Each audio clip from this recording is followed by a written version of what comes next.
rohkem olla, ehk siis sel aastal võtsimegi plaani, et teeme selle siis põhjalikult pulkadeks läbi ja see on siis praegu siis alustan siis kõige lihtsamatest pulkadest pihta, et mis asi see teleskoop üldse on ja siis praegu räägin siis visuaalse vaatuse vaatenurgast ühe tunnikese ja siis kogu seda asja, mis ma siis siin räägin, siis täna õhtul saab praktikas ka järele vaadata, järele proovida.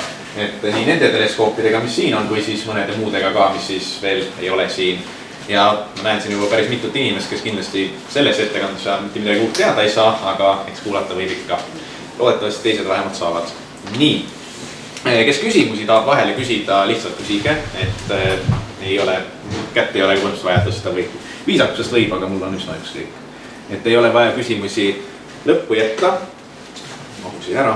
Et alustab sellest pihta, et vana hea klassikaline asi, et kui mingit ettekannet teha, et mis on teleskoop, aga küsiks hoopis niimoodi, et mis siis teeb optikaseadmest üldse teleskoobi ja selle küsimuse tagamõte on siis see, et kui teleskoopidest suurt mitte midagi teada, siis milliste kriteeriumite järgi inimesed neid teleskoope siis ostavad või võrdlevad või mõtlevad, et mis siis on teleskoop ja siis ilmselt esimene asi, mis pähe tuleb, on see, et teleskoop võid siis meile näidata asju kaugelt suuremana, kui nad siis meile silmaga paistavad, ehk siis teleskoobi suurendus.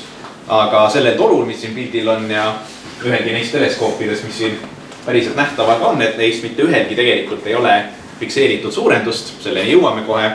Et see on siis tegelikult teleskoopide puhul selline hästi oluline parameeter, mis kindlasti ütleb rohkem inimestele, kes on kaameratega kokku puutunud, on siis fookuskaugus. Ehk siis nüüd kohe alguseks ära öelda, et kõik teleskoobid sisuliselt töötavad analoogselt kõigile kaameraobjektiividele. Et neil on fookuskaugus, mingisugune hulk tavaliselt öeldakse millimeetrites, võrreldes siis kaameraobjektiividega, mis on mingi 18-30, mis iganes millimeetrid, siis teleskoobid on enamasti hästi suure fookuskaugusega, ehk siis seal sadades, tuhandetes ka. Et fookuskaugused siis pigem seal sentimeetrite ja meetrite suurusjärgus. Ja teine oluline asi veel, mis siis teleskoop peaks tegema, peale selle, et ta näitab meile kaugeid asju suuremana, siis kosmoses olevad asjad enamasti ei kiirga väga palju valgust või kiirgavad palju valgust, aga sellest meieni jõuab väga vähe. Nii et me tahame teleskoopidelt tegelikult seda ka, et nad suudaksid valgust võimendada, ehk siis koguda rohkem valgust, et me siis saaksime kosmoses olevaid asju paremini näha, mida me palja silmaga ei näe, sest kui teleskoop näitab meile tähe välja, põhimõtteliselt teeb tähed suuremaks, aga valgust ei võimenda, siis tegelikult me ei näeks suurt mitte midagi rohkemat, kui me palja silmaga näeks. Nii, ja see reaalne suurus, mis siis teleskoopide puhul seda kirjeldab, on siis teleskoobi läbimõõt või apertuuri läbimõõt. Ja need kaks mõõtu ongi siin tegelikult pildi peal selle konkreetse teleskoobi puhul esindatud niimoodi, et fookuskaugus on sisuliselt selle toru pikkus ja apertuuri läbimõõt on siis teleskoobi toru laius. Et need on siis kaks põhimõtteliselt kõige olulisemad parameetrid, mis siis teleskoope kirjeldavad. Kas see mõiste apertuur eraldiuletuna on ka kuidagi defineeritud? Jah, on küll. Et apertuur on sisuliselt seda defineeritakse natukenegi rohkem jälle kaamerates, sest kaamerate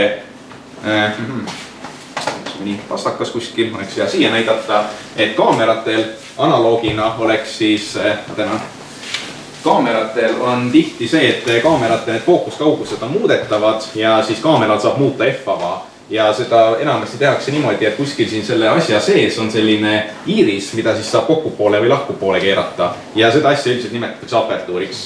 Ja teleskoopidel ei ole sellist apertuuri stoppi olemas, et teleskoobi apertuur ongi see maksimaalne diameeter lihtsalt, et lihtsalt nii on. Et teleskoobi puhul praktiliselt väga harva ainult päikese vaatlemisel võib-olla tekib selline olukord, kus me tahame mitte tervet apertuuri kasutada. Nii, aga millest siis see suurendus tuleb? Et räägime natukene sellest optikast ära ja see on ainukene slaid, kus siin on sellised füüsikalised joonised ja valemid, nii et nii karm ettekanne ei tule. Et mida siis teleskoobid sisuliselt teevad? Et jällegi näide näetustelleskoobi puhul, aga peegelteleskoobid töötavad sisuliselt kõik ühtemoodi või nagu optilises mõttes nad toodavad kujutist lõpuks samamoodi. Et kujutame ette, et siin on see teleskoobi toru nähtamatuks tehtud, see on see pealääts ise ja lääts siis teeb sisuliselt sellist asja, et kuskil siin hästi kaugel pildist väljas on mingisugune hästi suur astronoomiline objekt, mida me vaatame. ja siis mida see lääts teeb, ongi siis see, et ta koondab valgust kokku punktidesse, mis asuvad siis fokaaltasandil. Et otse läätse ees olev valgus nii-öelda koondub kokku täpselt siia fookuspunkti, aga fookuspunkt on ainult üks punkt, me enamasti tahame natuke suuremat kujutist vaadata kui üks punkt. Aga mõte ongi selles, et kõik nii-öelda teljed mööda, ehk siis kogu see ülejäänud kujutis, mida me näeme, et kõik selle valguse kiired samamoodi koondatakse kokku mingisse teise punkti selle tasandi peal, mis siis on see fokaaltasand.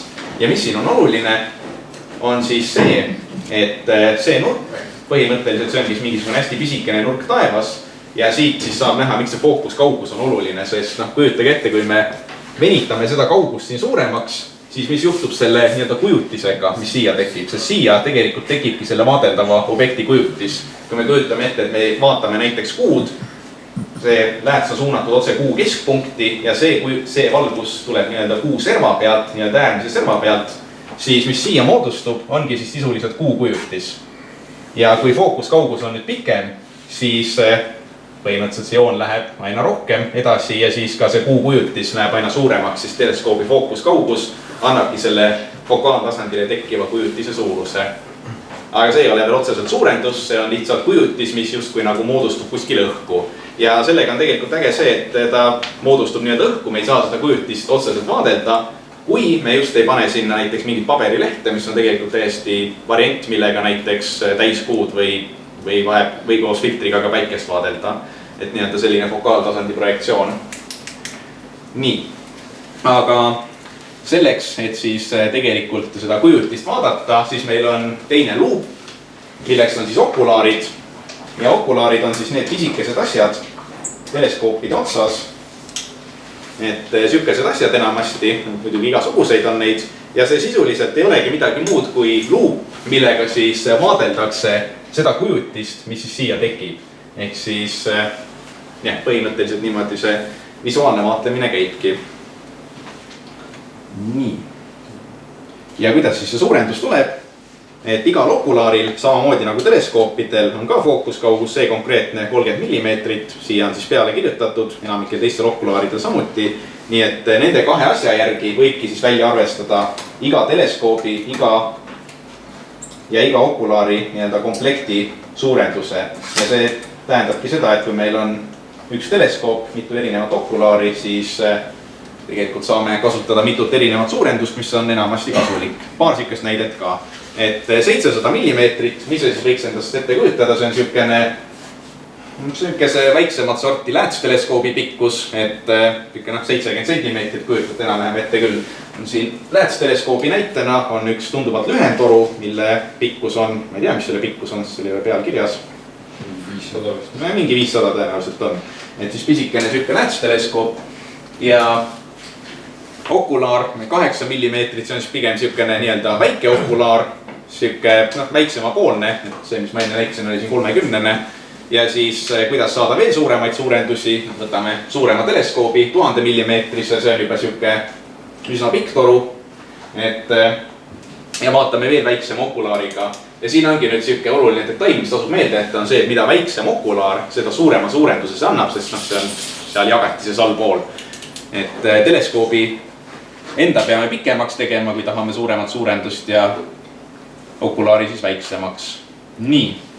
Ja enamasti siis ongi, et läätsteleskoobid, ehk siis sellised asjad ja nagu mul seal enne pildi peal ka oli, et nende pikkused või fookuskaugused siis algavadki kuskil 300 mm, mis on võib-olla suht sarnane sellele, mis siin on. Ja siis enamasti kõige pikemad, mis siis kätte saadavad, on 1,5 meetrised jurakad, ehk siis maast siiamaani umbes korralikud. Nii, et läätsteleskoopia on väga raske pikemaks teha, kui me tahame veel suuremat suurendust, sest see toru lihtsalt läheb üle mõistuse pikaks. Ja peegelteleskoopide puhul on asi natukene lihtsam, sest peegelteleskoopidest saab kasutada mitut peeglit, mis siis murrab selle valguse teekonna ära. Ehk siis see teleskoop siin on just seda sorti peegelteleskoop, kus siis siin põhjas taga asub siis peapeegel, mille läbimõõt on sisuliselt siis apertuuri läbimõõt, kuigi tehniliselt see ülemine serv on apertuur, aga vahet ei ole, annab sama välja.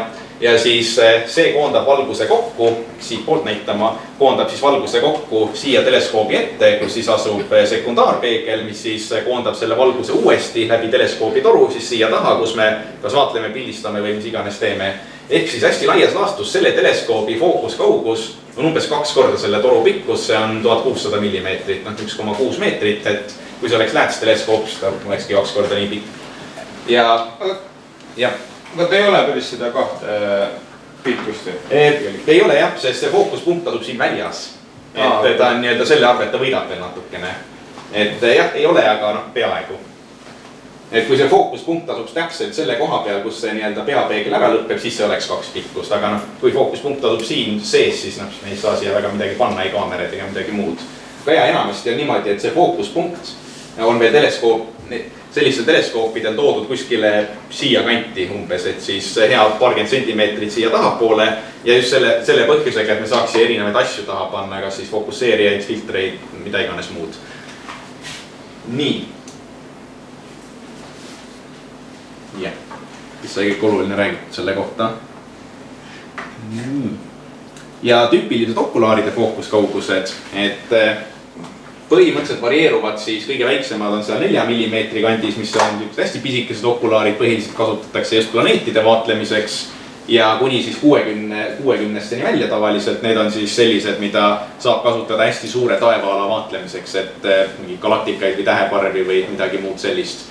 Et see on niisugune huvitav loogika just asjade hinna suhtes võib-olla, et teleskoopidega on asi enam-vähem lihtne, et enamasti mida suurem teleskoop, seda kallim ta on. Okulaaride puhul see loogika vähemalt niimoodi ei kehti, okulaare leiab nii odavamaid kui ka kallimaid sisuliselt igas selles millimeetri mõõdus, aga mis seal nii-öelda raha sissepanemise eest saab, on see optiline kvaliteet, et väga kehv okulaar, vahet ei ole, mis millimeetrit tal on, et näitab kehvemat pilti kui siis mõni tunduvalt kallim okulaar. Nii. Kindlasti olete siukseid teleskoobi pilte kuskil poes näinud. Et guugeldasin natukene, üritasin otsida kõige halvemaid teleskoope, mis mul õnnestus leida. Et kuskil mänguasja poodides ja mingites kahtlase väärtusega netipoodides vahepeal müüakse teleskoope umbes sellise reklaamiga, et suurendus 875 korda või mõni muu siukene natukene müstiline number. Et see on tegelikult täiesti saavutatav tehniliselt. Et kui siit minnagi tagasi, siis võtame mingisuguse 1000 millimeetrise, teleskoop võiks natukene pikem juba olla, aga paneme põhimõtteliselt veel väiksema okulaari sinna, ta on mingi 2 korda suurema teleskoobi ka, paneme mingi selle kordistava läätsega vahele, saame küll siukse suurenduse. Aga päris kindlasti see pisikene toru, mis siin pildil on, lihtsalt ei võimalda nagu optiliselt pilti nii palju suurendada, et sealt siis lõpuks mingit head tulemust saaks. Ehk siis kui sellest ettekandest mitte midagi muud meelde jätta, siis kui te näete kuskil müügiks või reklaamiks teleskoopi, mis kasutab nii-öelda põhiargumendina, et saate sellise suurenduse, siis see on kindlasti teleskoop, mida ei tasu osta. Et teleskoopide parameetrid on siis teleskoobi pikkus, teleskoobi apertuuri läbimõõt, mida siin isegi ei ole mainitud. Huvitav, kas temust ka teleskoope saab? Kindlasti. Kuule, aga sellise kuu saaks küll äkki võib-olla sellega, et see ei meeruta üldse kuud töö. Jah, täitsa võimalik ja see on muidugi sellise kuu saamiseks suurendus on mingi 20 korda pigem. Nii, ja üks oluline detail on ka, et enne sai sellest juba räägitud, et teleskoopidel peab olema ka valgusjõudlus. Nimelt see, et suurendus ei loo meile valgust mitte kuskilt juurde, me lihtsalt võtame mingi koguse valgust, mis teleskoop kokku kogub ja siis me põhimõtteliselt määrime seda laiema ala peale laiali. Et see on tegelikult asi, mida igaüks, kellel teleskoop on, või siis ka täna saab siin teleskoopidest läbi vaadata, et saab ise läbi proovida, et kui me võtame mingi teleskoobi, paneme sinna sisse okulaari, saame 100-kordse suurenduse, vaatame planeeti, täitsa okei nagu, et võiks siukest planeeti vaadata küll. Kui me paneme sinna 2 korda suurema suurenduse, siis pilt läheb tõesti suuremaks, aga pilt läheb, keegi tahab öelda, kui palju kordi tuhmimaks? 4 korda, et valgus jääb ju samaks, aga me jagame selle 2 korda, ehk siis 2 ruudus nii-öelda suurema pindala peale ja pilt läheb selle võrra omajagu tuhmimaks. see on nüüd üks asi, mida on ekraani peal väga halb esitada, sest inimese silmavalgustunnetus ei ole tegelikult lineaarne. Kui ma võtan ekraani peal nii-öelda pikslite heleduse 1/4 peale, siis see ei ole see, mis meie silm asja tunnetab. Ja siin ekraani piltidel on mingid sellised rõvedad kammakõverad ka veel ja sellised asjad, et see on veits keeruline. Nii et see ei ole päris nagu füüsikaliselt õige demonstratsioon, aga mõte jääb umbes samaks, et selline asi juhtub. Et pilt läheb suuremaks, kõvasti tuhmimaks ka. Ja selleks, et nüüd siia valgust juurde saada, selleks tulebki suurem teleskoop hankida.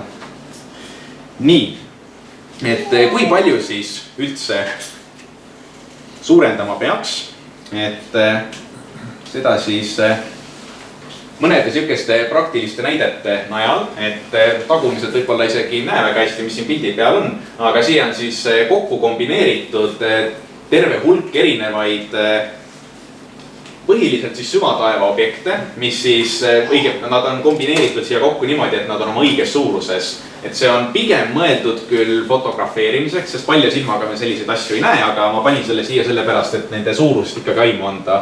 Asjad, mida me siin palja silmaga võib-olla vaatleme, ongi kuu, mille suurus on siin 0,5 kraadi ja veel palja silmaga sihukesed nähtavad märkimisväärsemad asjad ongi võib-olla Andromeda galaktika, millest enamasti teleskoobis näeb ainult seda sisemist osa, olenevalt kui suur teleskoop on ka välimist osa, aga siis inimeste jaoks ongi õhti päris üllatav, et kui suur see Andromeda galaktika on taevas, et ta on kuust tunduvalt suurem, hea tubli, ta on 3-4 korda suurem midagi sellist. Siis see natukene udune asi on plejaadid, et silmaga me seda udu niimoodi ei näe seal, aga ikkagi see plejaadide täheparv ise on tegelikult niisugune justkui nagu siniste juveelide parv taevas, et ta on väga ilus asi, mida teleskoobiga vaadata, aga just häirib võimsate teleskoopide puhul see, et ta on väga suur tegelikult taevas, et kuust tunduvalt suurem, et siis väga suure teleskoobiga võib-olla raske nii väikest suurendust saada. Mis siin veel silmaga vaatlemiseks huvitavamad on 2 planetaarudu, on see rõngaudu peaks olema, või on see Helix, ma ei kindel, kumb siin pildi peal on. Liiga väike tekst ma ei lugeda. Ja see Huntley-udu, et mõlemad on siis planetaarudud. Need on ka asjad, mida siis teleskoobiga vaadelda ja nad ei ole kuust väga palju väiksemad. Nii et selliste asjade vaatlemiseks on tegelikult parajad suurendused just kuskil seal mõnede kümnete kandis. Et ei ole sugugi mitte ülisuuri suurendusi vaja. Ja enamike neist selles neid asju, need on fotograafilised sihtmärgid, et see oli lihtsalt kõige parem pilt, mis ma leidsin selle asja illustreerimiseks. Aga jah, väikeste suurendustega saab selles mõttes vaadata just neid suuri süvataeva objekte.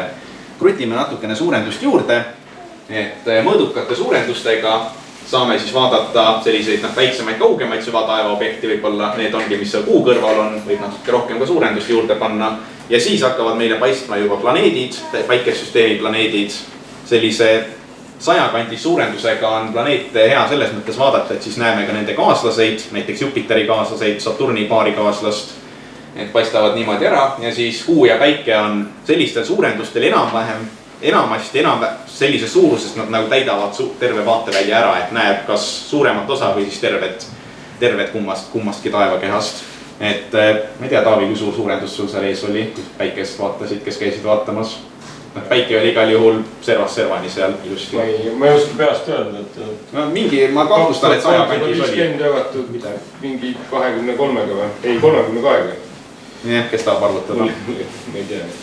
Et ja siis siit edasi, ütleme 100-kordsest suurendusest edasi, et siin hakkab nii-öelda puhtalt meie päikesesüsteemi territoorium pihta, et siis me hakkame vaatama kuu peal olevaid detaile ja siis ka detaile planeetide peal. Ja siin ongi nüüd teine pilt juurde, et enne on kuu siin, kogu kuu siin ja siis meie ülejäänud päikesesüsteemi planeedid on hästi-hästi pisikesed võrreldes ka kuuga, et umbes sellised võiks nad seal teleskoobi vaateväljas siis paista. Et Veenust me sellisena täisfaasis küll ei näe, aga see on siis Veenuse maksimaalne suurus sisuliselt seal. 8 korda. Okei, jah, sinna kanti. Ja siis tegelikult siit suurendustest edasi üks asi, mis selle 800-kordse suurenduse puhul veel, mis seal oli nii-öelda naljareklaamis, et üle 200-kordse suurenduse juhtub tavaliselt see, et atmosfääri turbulentsi mõju hakkab suht märgatavaks muutuma, ehk siis kui väiksematel suurendustel pilt tundub suht nagu stabiilne, püsib ilusti, siis kuskilt üle 200 korra hakkab see nii-öelda pildi värelemine juba silma torkama, et kuu pind väreleb, planeedid ei püsi päris täpselt paigal, värelevad ja põhimõtteliselt üle 300 või 400 kordse suurenduse on harva mõtet üldse kasutada, sest atmosfääri turbulents enamasti lihtsalt ei võimalda rohkem detaile näha, kui nende suurendustega saab näha. Et sihukesed siis asjad välja panna.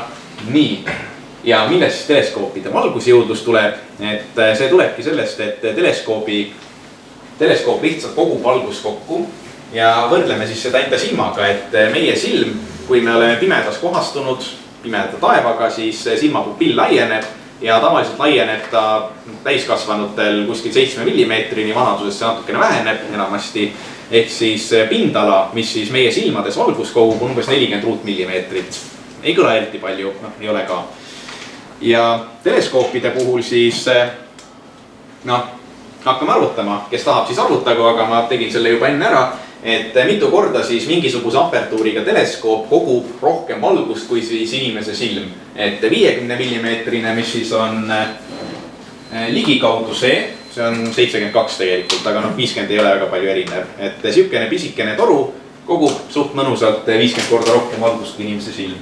Ja et siin anda ka natukene suurustest aimed, mis teleskoopides me räägime, 200 millimeetrine, ehk 20 sentimeetrine, see on näiteks see teleskoop ja vist siis see sama siin ka. See on 10 tonni. Okei, see on 25. Et sellised siis 20 sentimeetrine, 25-ne ja siin on mõned vahepealsed ka veel. Et üsna kiiresti jõuame päris suure valgusjõudluseni, aga üks sihukene huvitav detail on veel. Et kui ma seda asja kodus kokku arvutasin, siis ma põhimõtteliselt jõudsin sellise huvitava järelduseni, et põhimõtteliselt kui iga teleskoop kogub siis nii palju kordi valgust, siis põhimõtteliselt mida rohkem valgust sealt teleskoobis meile silma tuleb, seda rohkem on meil võimet või ruumi seda kujutist suureks suurendada, et me siis näeksime ikkagi veel talutavat pilti. Ja see on niisugune huvitav järeldus tuleb sellest, et igal teleskoopil, iga läbimõõduga teleskoopil on tegelikult mingi fikseeritud suurenduse väärtus, kus see pilt, mida me näeme niimoodi läbi teleskoobi vaadates, on täpselt sama hele, kui ta meile palli silmaga tegelikult paistaks. Mis on selles mõttes päris äge. Et kui vaadata siis, kellel on, mis teleskoobid siin, et kui te panete sellise suurenduse ette, siis te justkui nagu näete neid taevakehasid sama heledusega, kui te lihtsalt füüsiliselt ruumis liigukski neile lähedale. Et see mõttes ei toimu nagu valguse võimendamistega või ka enamasti nõrgendamist. Et see teine tulp on siis suurendus? Jah, teine tulp on suurendus. Et kui me 100 millimeetrist teleskoobiga kasutame 14-kordset suurendust, see on üsna väike suurendus, et siis me sisuliselt näeme pilti õige heledusega. Ka see, põhimõtteliselt võtad silma teleskoobi tagant ära, vaatad taevasse, vaatad teleskoobist läbi, et asjade heledus, pindheledus on kõik sama. Et sihukene äge detail.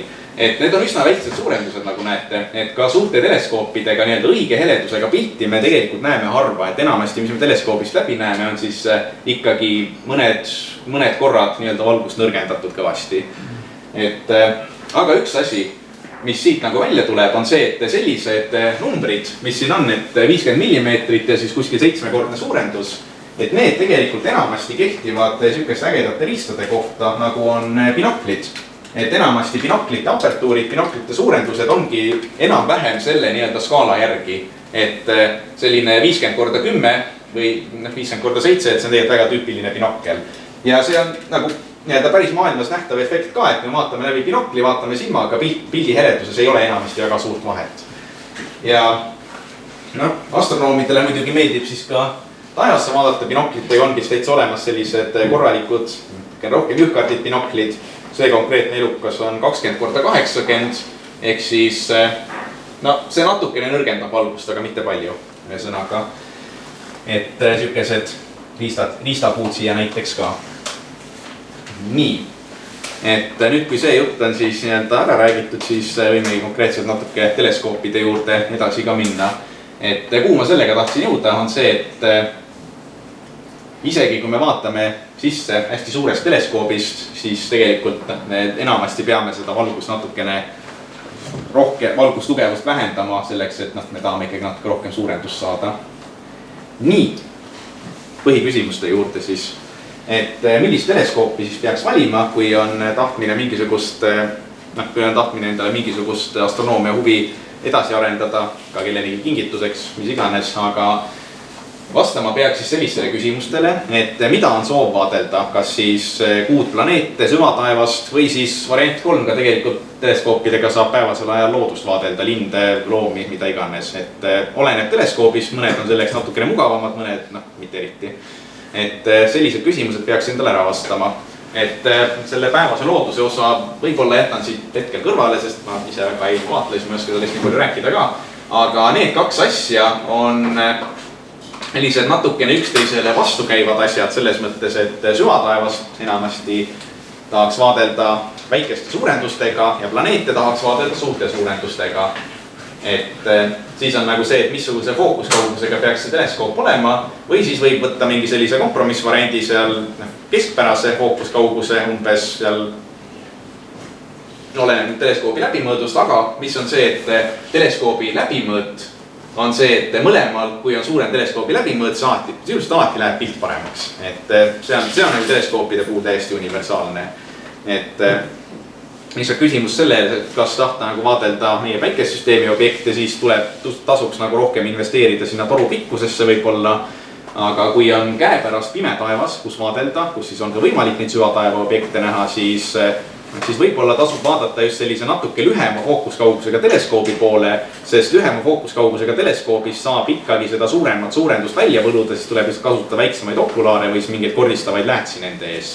Et see on võib-olla siukene väike argument, miks mitte nagu fookuskaugusega hästi nagu liiale minna, sellepärast et fookuskaugust vähendada on tunduvalt keerulisem, kui seda juurde saada, kas siis okulaaride või kordistavate läätsedega. Nii, ja üks tegelikult hästi oluline kriteerium teleskoopide valikul on see, et kus elate, kui palju seda tassima peab selleks, et midagi vaatlema hakata. Et põhimõtteliselt ma kavatsen mitte siin tervet seda tundi aega täis rääkida, et natuke saate seda varustust siin käppimas vaatamas ka käia, et räägin natuke juurde ka, et põhimõtteliselt võite proovida tõsta neid teleskoope, mis meil siin on. Et näide sellisest üsnagi mitte väga raskest teleskoobis, seda täiskasvana jõuab vabalt tõsta näiteks ja nagu mingit suurt probleemi enamik siukseid, mitte väga noored lapsed, aga natuke vanemad jõuavad ka selle asja kenasti ära tassida. Selline teleskoop, täiskasvanu jõuab ka tõsta, aga see enam ei ole niisama lihtne koos kogu selle kupatusega. Ja mis muidugi on väga lihtne, binokkel põhimõtteliselt kätte, kas või seljakotti ja võib lihtsalt niisama ringi jalutada. Ja siis on veel päris äärmusesse minnes on siis põhimõtteliselt nagu sellised teleskoobid, mis ma ei hakka seda tõstma, sest ma lõhun selle võib-olla ära. Et nagu parem kasutada juba mitme inimesega. Et siin ongi siis just selliste valgusämbrite ehk siis Dobsoni tüüpi teleskoopide suuruse võrdlus niisuguse keskmise inimesega. Et väiksemad 8-tollised, toll on 2,5 sentimeetrit ehk siis 8 tolli on 20 sentimeetrit ja siis arvutage sealt edasi. Et see 14 tolli on siis see asi siin. Eksin, ei eksi. Väga hea, et kõige suurem toru siin on 14 tolli ehk siis 35 sentimeetrit lai. Et tollimõõdud on teleskoopide puhul väga levinud, et mis teha, Ameerika värk. Et kui netis ringi vaatate, siis tasub ära harjuda, et võib ümber arvutada pidevalt, aga võib ära ka harjuda. Mulle endale meeldivad ka sentimeetrid ja millimeetrid palju rohkem. Nii, ja kui siis hakata teleskoopi valima, siis kas on oht, et asi hakkab meeldima ja tulevikus tahaks võib-olla hakata pildistama või siis hoopis suuremat toru hankima või mis iganes, et kas selles mõttes, et kui osta võib-olla esimene teleskoop, siis odavamalt saab tihti läbi niimoodi, et põhimõtteliselt osta selline teleskoop, millel edasiarenguruumi väga ei olegi, mis võib-olla on isegi täitsa okei teleskoop, aga siis kui tekib rohkem huvi, et siis tuleb lihtsalt nagu uus teleskoop osta, et seda huvi edasi laiendada, aga kui vaadata mingite teist sorti teleskoopide peale, siis on nagu seal võimalik juppe vahetades rohkem edasi arendada. Ja üks oluline detail just fotograafia jaoks on siis see, et kui tahta hakata taevast pildistama, siis üks kõige visuaalselt taeva vaatlemiseks parimaid teleskoobitüüpe ongi just need Dobsoni teleskoobid, mida siis hellitavalt nimetatakse ka valgusämbriteks, ehk siis need kaks asja siin. Ja nad on oma ehituselt hästi lihtsad, ongi põhimõtteliselt suur toru, mis kogub valgust, siit siis saab sisse vaadata, okulaar siia, aga see monteeringu tüüp, mille peal nad on kõrgusasimuut monteeringud, ehk siis kahte asja saab siin liigutada, teleskoobi toru kõrgust ja siis ka selle suunda. Hästi lihtne loogiline, lihtsalt sihi mingisuguse asja peale taevas, mida sa vaadata tahad. Aga probleem on selles, et kui me tahame midagi hiljem pildistama hakata, siis selline monteering on halb, sest see ei suuda efektiivselt jälgida seda, kuidas objektid üle taeva tegelikult liiguvad. Et selle jaoks on palju paremad ekvatoriaalsed monteeringud, mille näited on siis siin on tegelikult 2 näidet. Näitan mõlemad. Üks natukene lihtsam, et see on siis niisugune väga hea näide, mis siis võiks olla selline, ütleme esimene ekvatoriaalmonteering, mida keegi kasutab üldse, et siin mingisugust mehaanikat, elektroonikat ei ole, mehaanika on, elektroonikat ei ole, et käsitsi liigutatav 2 teljes ja mõte on siis selles, et see telg siin on siis suunatud maa põhjapoolusele, ehk siis polaartelg ja siis teleskoopi aeglaselt tulebki pöörata ainult selle nii-öelda telje ümber ja siis sellega ta põhimõtteliselt jälgib objekti taevas, selle liikumist üle taeva, et põhimõtteliselt liikuda tuleb ainult ühes teljes. Teeb elu palju lihtsamaks. Ja lihtsamatel ekvatoriaalmonteeringutel, odavamatel ka, ongi põhimõtteliselt 2 telge, käsitsi keeratavad, peab ise joondama põhjanaela peale selle asja ja sisuliselt nii lihtne ongi. Et kui nüüd tahta minna natukene kallimaks, keerulisemaks, siis saangi näidata seda suuremat toru siin, mis on täpselt samamoodi ekvatoriaalne monteering.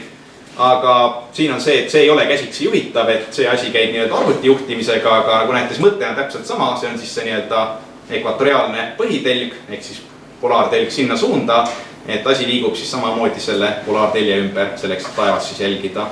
Aga see on selline veits suurem vingemonteering, et selle juhtimine käib arvutiga, siin ei ole nii-öelda käsitsi keeramise neid nagasid üldse küljes olemaski.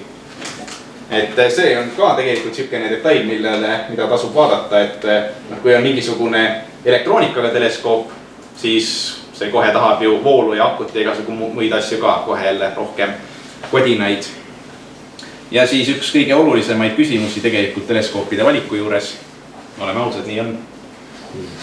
Et jah, natukene hindadest võib rääkida ka, et minimaalse teleskoobi, millega minu arvates on mõtet taevasse vaadata, hinnad on tegelikult niisugune väga kiiresti muutuv asi, eriti praegusel inflatsiooni ajajärgul, et võib-olla 2 aasta pärast need hinnad siin ei kehti enam väga, aga sellise minimaalse teleskoobi, millega on nagu üldse mõtet taevast vaadata, et võib-olla kuud vaadata koos filtriga ka päikest või siis natukene näeb ka päikestsüsteemi planeete, et Jupiteri vöödid näeb ära, Saturni rõngad näeb ära, siis Veenuse faase näeb ka ja põhimõtteliselt nii ongi, et sellise teleskoobi, mis on nagu täitsa okei, niisugune võib-olla lapsele algajateleskoop, et põhimõtteliselt 100-200 euroga saab kätte, et selline okei, hea visuaalseks vaatlemiseks nagu niisugune veidikene võimekam teleskoop, et tasub arvestada seal niisuguse kuni 500 euroga pigem ja siis kui tahta fotografeerima hakata, siis tegelikult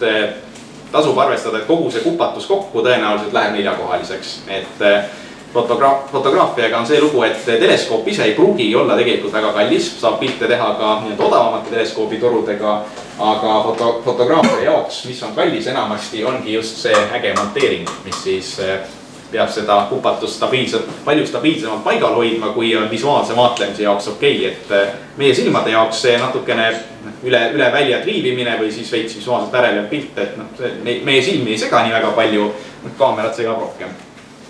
Nii. Üks märkus vahepeal, et võib-olla need uut tüüpi teleskoobid, mis teevad siis neid, täkivad ise neid pilte nüüd kokku. Need ei maksa 1000 eurot vist. Need ZPO. Ma ei ole kindel, kas ma nii odavalt olen näinud neid isegi. ZPO omad on alla 1000. Okei, võimalik, et on. Seal on 30 ja 50 apertuuriga teleskoobid. No jah, need on hästi pisike apertuur selles suhtes, et aga ta konsolideeritakse palju pilte kokku. AM3 on see ilmselt, see alla 1000. AM5 on ju väljunud. See on monteering konkreetselt, millest sa räägid, et jah, selles suhtes on need üsna tehnoloogiline areng toob midagi nagu alla, aga ta muidugi need pildid ei ole sellised, mis saaks ikkagi korraliku 1000 pluss tõsi, jah, kui ise komplekt kokku panna, toru pluss monteering pluss kaamera, siis tulemus on tunduvalt parem, kui osta neid nii-öelda täiskomplektseid fotograafia komplekte. et jah, väidetud mõni odavad on, no ju siis on. Nii. Kas saaksite tulla hetkeks midagi öelda ka okulaaride hindade teemal? Odavamad on, 20 euroga. Odavamad ongi jah, paarkümmend eurot ainult, aga nende eest võib maksta ka mitmeid sadu, võib-olla isegi tuhandeid. Läheb välja. Jah, võivad minna ka tuhandeteni välja, et siis seal on nende kallima otsa okulaaridel on, no ma ei tea, mis igasugused peegeldusvastased katted, igasugu imeoptika ja põhiline, mis selle asja nii-öelda okulaaridel kalli hinna eest saab, on see suur näiv vaateväli, et siis siin okulaaris tegelikult sisse vaadata, et pärast saab natuke katsetada ka, et näiv vaateväli on siis see, kui me esimeses reas olijad näevad midagi, kui me seda okulaaris sisse vaatame, et siis kui suurt nii-öelda seda hala me tegelikult siin sees näeme, et see ei ole kohutavalt suur, et meie nii-öelda paljas silm näeb no tohutult palju, et mingi peaaegu 180 kraadi, natuke vähem. Aga noh, okulaaride vaateväli tavaliselt on mingi 50-60 kraadi, midagi sellist. Et neil väga kallistel okulaaridel enamasti saab neid kraadi veidikene juurde. Ja siis ka seda, et see pilt on sinna servani välja optiliselt kvaliteetne, sest mingite odavamatel okulaaridel võib täitsa vabalt olla niimoodi, et selline talutav pildi kvaliteet on ainult seal kuskil täitsa vaatevälja keskel ja servas läheb asi kas siis värviliseks või moonutatuks või mis iganes asjaks ära. Nii. Et hindade mõttes, mis ma siin tegelikult mõtlesin, ongi see, et need on siis nii-öelda kogu kupatuse hinnad kokku, et siis see minimaalne tähendabki seda, et see ei ole mitte ainult teleskoop, vaid et siis nagu mõned okulaarid ka juurde, et nagu sellega saabki vaatama hakata. See okei, hea visuaalseks vaatamiseks sama lugu, et mingid okulaarid ja asjad ka juurde. Ja fotograafia jaoks, miks see hind nii suur ongi see, et see ei ole ainult teleskoop, vaid seal on ka monteering, muud imeasju, gideerimist tuleb teha ja nii. Ja sellest juba natuke sai enne räägitud, et meil ongi kahte põhilist tüüpi teleskoobid, on siis refraktorid, läätsteleskoobid ja siis on reflektorid või siis peegelteleskoobid. Et peegelteleskoop siis, meelega näiteks on toru sisse, aga küll ma ei ole. Et küsimus ongi siis see, et millist optilist elementi nad siis kasutavad selle valguse kogumiseks, kas siis läätse või siis peeglit. Ja neil on mõned head, mõned vead, et refraktorite põhiline eelis on see, et keeran siin selle teleskoobi siia saali poole, siis näeb seda hästi.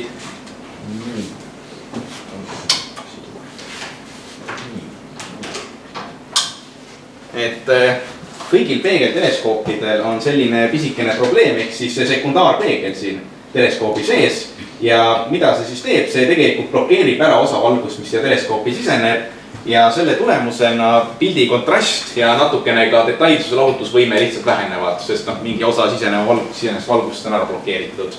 Ja see on nüüd koht, kus refraktorid ehk läätsteleskoobid on nii-öelda täielikult kuningad, sest neil ei ole mitte midagi seda optilist teed blokeerimas ja nii-öelda kõige kontrastsema, kõige kirkama pildi, kui võtta peegelteleskoop ja sama suur läätsteleskoop, siis nii-öelda pildi kontrastsuse, erksuse, kirkuse, kuidas iganes see nimetada, selle osas lääts võidab alati, kui teleskoop on sama läbimõõduga. Aga mis on probleem, on see, et suured läätsed on rasked, keerulised, kallid teha, ehk siis peegelteleskoope saab suurematena kui läätsteleskoobid, ehk siis nii ongi, et kui lihtsalt ei saa nii palju valgust, siis peeglitel tulebki kompenseerida sellega, et teeme lihtsalt peeglid tuimalt suuremaks. Ja läätsede puhul on see, et suured läätsed lähevad väga palju kiiremini kallimaks, kui peegelteleskoobid kallinevad. Et kui me võtame sellise eelarve nüüd ette, et me ütleme 500 eurot on kasutada, siis selle eest me saame selliseks visuaalseks vaatluseks, ütleme 10 centimeetrise läätsteleskoobi saame ja siis mingisuguse võib-olla monteeringu otsas ka, aga põhimõtteliselt sama raha eest saab praktiliselt 2 korda suurema peegelteleskoobi, sellise Dobsoni tüüpi teleskoobi, millega siis lõppude lõpuks on valgust rohkem. Et pildi kontrast on küll natukene vähem, aga valgust on rohkem. Nii. Ja mõned miinused siis veel nii-öelda läätsede kahjuks antud hetkel on siis see, et kui tegemist on akromaatse läätsega, ehk siis teleskoobiga, mille see esimene pealääts koosneb siis 2 elemendist, et ühe elemendilisi läätsteleskoope praktiliselt ei müüda üldse enam või äkki kuskilt mänguasjad vahest leiab. aga põhimõtteliselt kõik odavama otsa läätsteleskoobid on siis kahekomponendilised ja just selleks, et seda kromaatilist aberratsiooni vähendada. Et siis kahekomponendiliste puhul me näeme ikka sellist sinakat vööndit siis näiteks kuu ümber ja siis ka kui vaadata tähti, siis täht on ka see, et nii-öelda hele täht on keskel, siis sükene mingi enamasti sinakas viirk paistab seal ümber. Et see on siis see, et lääts, kuna valgus peab läätse läbima, siis ei fokusseeri kõiki erinevaid lainepikkuseid samasse kohta. Et selleks see kaks komponenti ongi, et siis nii-öelda kaks lainepikkust kokku tuua, aga valgus on pidev spekter, et kõik ülejäänud ei saa. Ja kallimad läätsteleskoobid on siis apokromaadid, ehk siis kolmekomponendilised, nende puhul on siis see kromaatilise aberratsiooni korrektsioon piisavalt hea, et siis visuaalse vaatlemise puhul sellist nii-öelda värelust või seda värvilist ringi ei ole enamasti praktiliselt üldse näha. Aga peegelteleskoopidel tuleb see täiesti tasuta, peegelteleskoopidel ei ole kromaatilist aberratsiooni üldse, et siis nagu see probleem on lihtsalt mitte eksisteeriv. Küll aga peegelteleskoopidel on teisi moonutusi, et odavamatel peeglitel, oleneb nüüd mis tüüpi peeglitega tegemist on siis kas siis kooma, ehk siis vaatevälja servadel põhimõtteliselt tähed muutuvad selliseks väikeseks komeedikujuks. Või siis, kui sellest saab lahti, siis mingisugused vaatevälja kõverused on ikka, mis siis praktikas tähendab seda, et ei ole mõnikord võimalik suurt vaatevälja kasutades, ei ole võimalik tekitada olukorda, kus sul on terve vaateväli korraga fookuses, et keerad fookus teleskoobil sisse välja, siis kas on keskpunkt fookuses või siis on servad paremini fookuses, et võib nii olla. Et läätsedega enamasti sellist muret vähemalt ei ole, aga läätsedel on jälle see kromaatilise aberratsiooni mure, millest saab lahti kallite läätsedega ehk siis apokromaatidega. Nii. Läätsteleskoobid on päris robustsed, töökindlad, võib võtta toru, panna selle monteeringu otsa, enamasti ei juhtu mitte midagi. Ka siis, kui sa oled autoga sõitnud siin Vooremaa teedel kuskil aukudest läbi. Et läätsed on seal toru sees kõvasti korralikult kinnitatud ja nad ei lähe seal kuidagi omavahel nihkesse. Peegelteleskoopidel on selline pisikene probleem, et kuna peegleid on 2 tükki, siin taga, kes siin otse saab sisse vaadata, siis saab enda peegeldust siin näha, taga on see peapeegel, ees on sekundaarpeegel. Ja mis siis on oluline, on see, et tulla nüüd näite teise toru peal, on oluline see, et selle peapeegli optiline telg oleks siis suunatud ka selle sekundaarpeegli poole, mitte peegel on natukene viltu, siis peegli telg on suunatud näiteks niimoodi toru seest välja. Nii karmis nad ei saa viltu olla, me räägime siin pisikestest murdadasest kraadidest, aga ikkagi seda on vaja joondada. Ja sekundaarpeegli puhul sama lugu, et peegel oleks suunatud nii-öelda otse, et tagasi peegeldatud valgus läheks siit. Tegelikult siin ei ole sekundaar, tegelikult siin läheb see asi külje pealt välja, ma hakkasin enda teleskoobist rääkima, mõte jääb ikkagi samaks, et sekundaarpeegel oleks siis joondatud niimoodi, et see valgusvihk oleks siis suunatud otse siia selle okulaari sisse, et me ei vaataks nii-öelda selle valgusvihu külge. Ja selle jaoks need 2 peeglit tuleb see omavahel joondada, mis seda tegevust nimetatakse kollimatsiooniks. Ja see on siis kõigi peegelteleskoobi omanike siukene igavene tüütus, sest see on tihti tüütu, olenevalt teleskoobi tüübist võib olla üsna keeruline. Ja seda on vaja teha enamasti alati siis, kui teleskoopi on transporditud kuskil nii-öelda väriseva tee peal, sest see lihtsalt raputab nüüd peeglid paigast ära. Läätsteleskoopidel jällegi sükast muret ei ole. Nii. No nii, teleskoobist endast sai nüüd hästi põhjalikult räägitud, et arvan, et räägimegi natukene sellest, mis siis nagu ühe sellise teleskoobi komplektiga juurde tuleb. Et siin on siis näide ühes sellisest üsnagi kõrgema otsa või siis kallima otsa teleskoobist, et peegelteleskoobiga jällegi tegemist, aga antud hetkel siis ta visuaalse vaatlemise jaoks siin nii-öelda üles sätitud on. Mis meil siis ongi teleskoobitoru, neist sai pikalt laialt juba räägitud, et neid on igasuguseid. Siis ongi see, et monteering, kas kasutada ekvatoriaalset või siis variant 2, sellist asimotaalset, mis on tunduvalt lihtsam, tunduvalt odavam, aga samas jällegi taevast ei saa nii hästi jälgida sellega, kui tahta kunagi minna fotograafiasse. Nii. Monteeringuga alati käib ka vastukaal või ekvatoriaalse monteeringuga käib vastukaal kaasas. Neil Dobsonitel tihti enamasti ei käi. Jälle üks detail vähem. Ja siis enamasti teleskoopidel on olemas ka selline asi nagu siis sihtija, otsija või siis ka inglise keeles tuletatud sõna gideerija, mille lihtne eesmärk on see, et kui teleskoobil on üsnagi suur suurendus, see tähendab, et me vaatame üsna pisikest osa taevast korraga, siis kui meil ei ole arvutiga juhitav teleskoop, isegi siis vahepeal on taevast õigete asjade üles otsimine natukene keeruline, et tuleb teleskoobi külge panna põhimõtteliselt selline väiksem gideerimispiksil, millega siis saab natukene lihtsalt otsida taevast asju üles, et suunata põhimõtteliselt teleskoop selle tahetav huvipakkuva objekti peale selle gideerija abiga, panna ta seal siis gideerija vaatevälja keskele ja siis, kui gideerija ise on teleskoobiga õigesti joondatud, siis võiks ta olla ka selle teleskoobi vaateväljas nüüd näha, et läbi nii-öelda põhiteleskoobi otsida mingit, mitte palja silmaga nähtavat objekti taevas on tihti päris korralik väljakutse. Niisiis. Ja ongi, et kui meil on mingisugune teleskoobi monteering, mis on siis nii-öelda tark või siis kasutab elektrit, siis on vajalik kas aku või siis lihtsalt vooluühendus. Vooluühendus antud juhul siis, kui mitte kodust vaadelda, siis veits lihtsalt piirab seda, et kuhu selle teleskoobiga minna üldse saab. Nii. Sihukesed põhilised komponendid siis nende teleskoopide peal olemas on. Nii. Et monteeringust siis võib-olla veits pikemalt, et siin on ka jällegi asju, mida saab valida.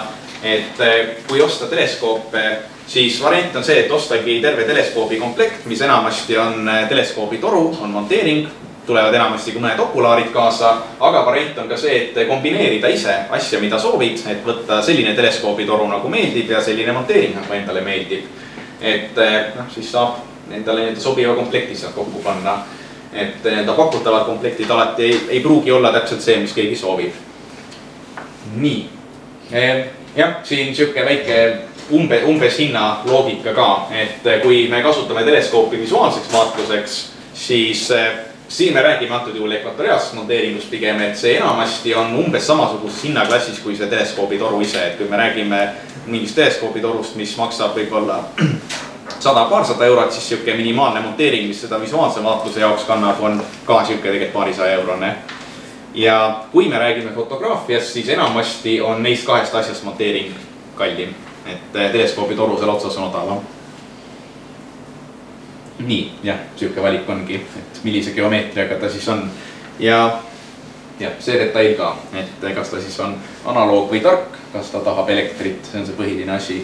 Otsija, sihtija, et ma rääkisin kogu selle jutu ära. Nii, okulaarid enamasti, kui osta mingisugune teleskoobi komplekt, siis saab kaasa kas 2 või 3 okulaari, tavaliselt neis komplektides on ja see siis võimaldabki anda kas siis 2 erinevat suurendust või 3 erinevat suurendust. Et enamasti neis komplektides on need enam-vähem mõistlikult paika pandud.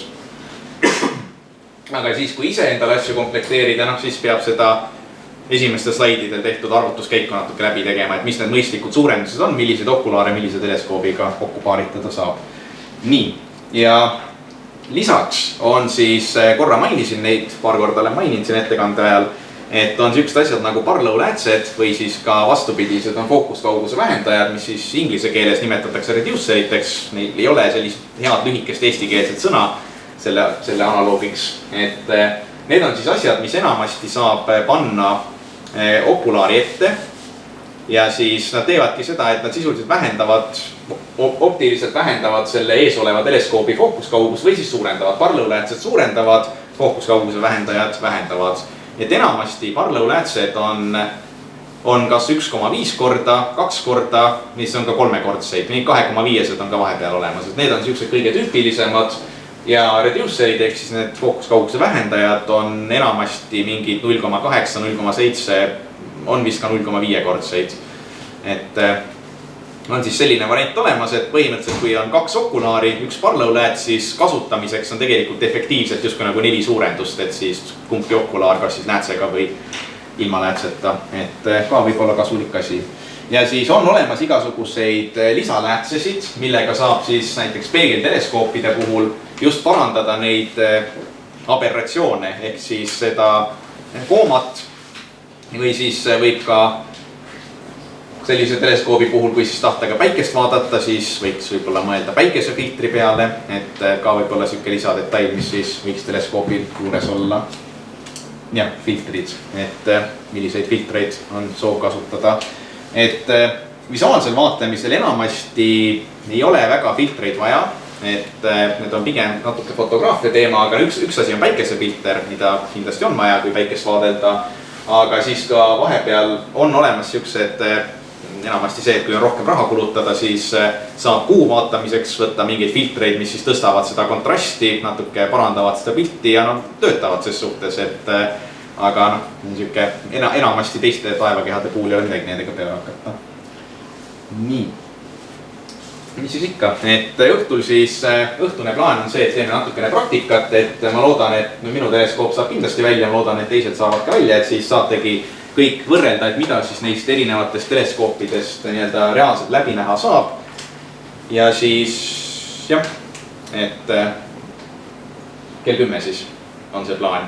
Et kui ma nüüd vaatasin ilmaprognoosega vahepeal, et täna peaks meil tulema ilus selge öö, et järgmised ööd on natuke kahtlasemad. Aga täna öösel peaks kindlasti saama vaadelda, nii et siis visuaalselt saab teha asju teleskoopidega. Ja nagu ma siin tegelikult lubasin, mul on ettekande ajast on 5 minutit veel aega, nii et kohe hakkab söök ka pihta. Et põhimõtteliselt, kui kellelgi on konkreetselt nende teleskoopide või ka nende, mis seal taga laua juures on nende kohta küsimusi, siis võib juurde tulla konkreetselt näppima, rääkima, midagi on. Et